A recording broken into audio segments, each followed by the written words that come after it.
Hello my dear students, today we are discussing about mosses. Bryophytes are divided into two classes. They are liverworts and mosses. Here we discuss about mosses. Okay, let's get started. Examples for mosses are Funaria, Polytrichum and Sphagnum. Predominant stage of life cycle is gametophyte.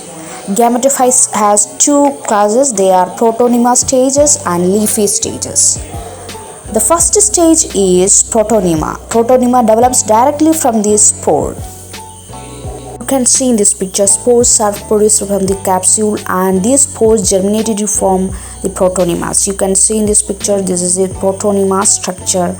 You can see germinating spores produces the protonemas.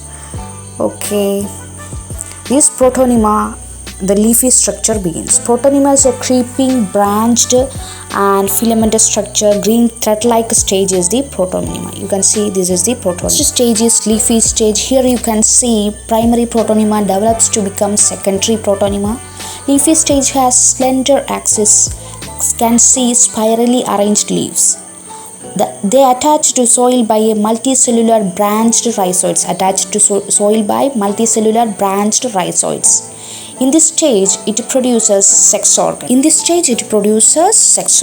Reproduction takes place by vegetative and sexual methods. Vegetative reproduction by fragmentation and budding. In sexual reproduction, sex organs are produced at the apex of leafy shoot. Then fusion of gametes takes place and zygote forms. From this zygote, the sporophytes produced. You can see gametophyte and sporophyte in this picture. Within the capsule, spores are produced. These spores germinate to form new gametophytes. You can see in this picture and watch the video. You can see the sporophyte phase in this picture.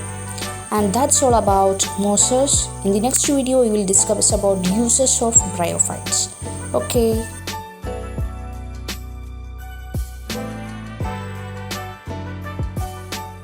Okay, thank you for watching and don't forget to subscribe this channel because then only you get new videos that I uploaded and you get the notification. Okay, thank you.